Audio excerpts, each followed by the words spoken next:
What's up, Taiwan? I'm Liao with news from here in Taiwan and around the world. Former UK Prime Minister Liz Truss arrived in Taiwan on Wednesday. Foreign Minister Joseph Wu welcomed Truss as she arrived at Taoyuan International Airport. She is in Taiwan for a 5-day visit. She will meet with Taiwanese officials and give a speech. Truss served as the British Prime Minister last year for just 49 days, the shortest tenure in history. She says she's in the country to help safeguard freedom. Because we know that Taiwan is a haven of free enterprise, of free speech. It's a free society. But we know that free societies are under threat as they have never been before. And that is why I'm so pleased to be here at the frontier of freedom. Journalists and editors from around the world have called for the immediate release of Jimmy Lai, a media mogul currently detained in Hong Kong. Over 100 leading global media figures signed an open letter organized by NGO Reporters Without Borders. It says the charges against Lai and other journalists under Beijing's sweeping national security law should be dropped. Lai is the founder of the now-defunct Hong Kong newspaper Apple Daily and a vocal critic of the Chinese Communist Party. He was first arrested on national security charges in 2020, but he has been convicted of separate crimes since then. His supporters say those charges are politically motivated. Taiwan's military says its amphibious support ship, the Yushan, will enter service in June. The domestically built warship is one of the country's largest and will carry supplies and personnel to outlying islands. In wartime, the ship can transport landing craft, missile batteries, and troops. The Yushan is named after Taiwan's highest mountain and is the first of 4 ships in its class to be completed. Taiwan's legislature has passed amendments to its criminal code, increasing the severity of punishment for fraud and human trafficking. This comes after several criminal groups were busted for activities that resulted in the deaths of some of their victims. Sam Robbins reports.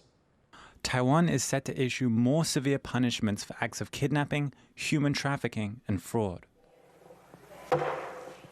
If someone kidnaps a person and causes injuries, they could be sentenced to between 5 and 12 years in prison. If the kidnapped person dies, the kidnapper could be sentenced to 10 years to life in prison. The change comes after a slew of cases involving human trafficking in Taiwan.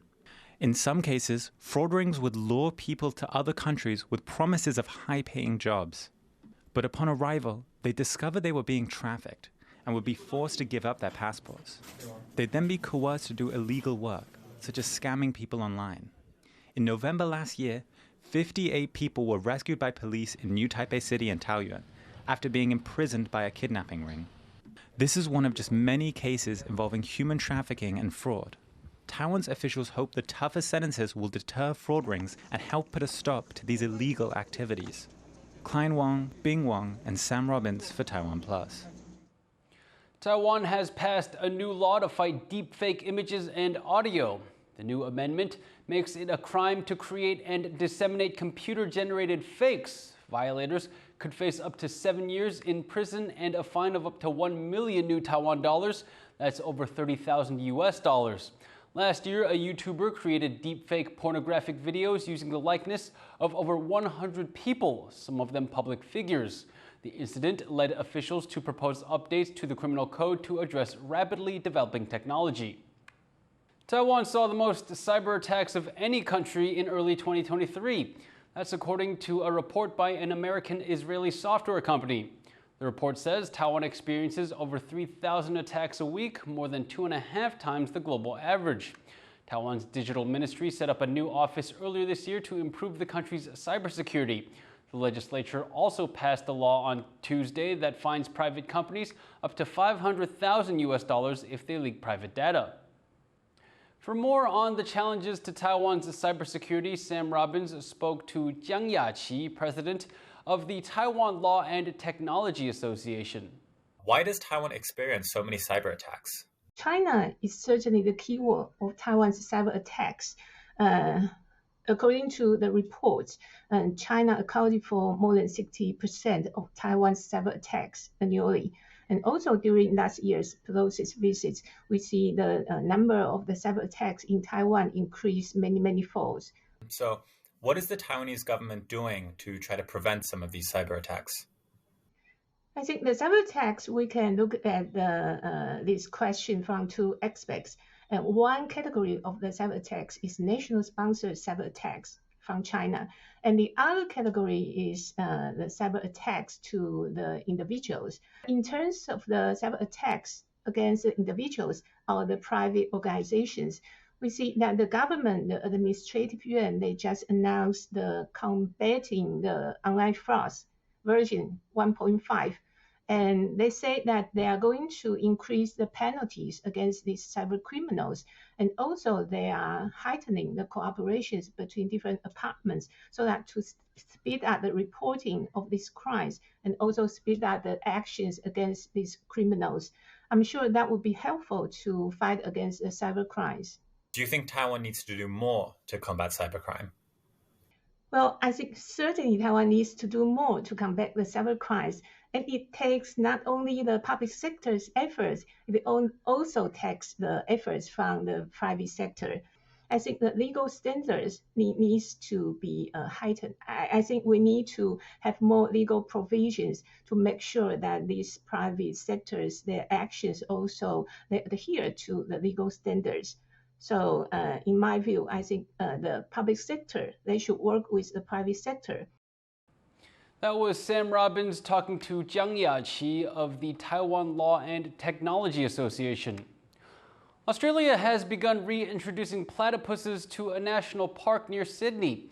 These unique creatures may need some time to adapt, though, as it's been more than 50 years since they inhabited the area. Our reporter Sandy Chi has the story. Waddling back into the wild. This is Australia's unique duck-billed mammal, the platypus.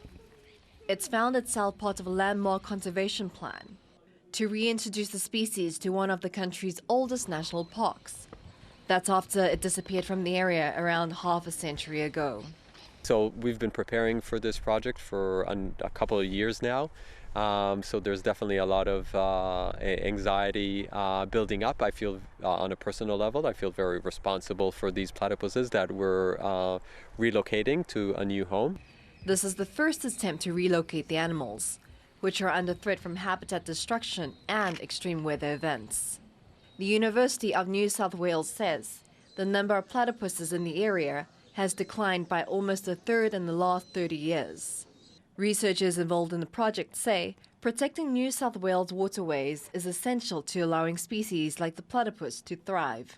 By reintroducing platypuses, we're hoping to really promote healthy rivers and, the importance of conserving our rivers, especially in an area so close to Sydney. So by doing that, we're hoping that, other species that occupy the same river there will really benefit from any improvements that occur because of this reintroduction. Before releasing the animals into the park, experts conduct a series of checks to assess their health. They will be tracked over the next 2 years to see how they respond to events like droughts, bushfires, and floods. We look at the condition of the fur.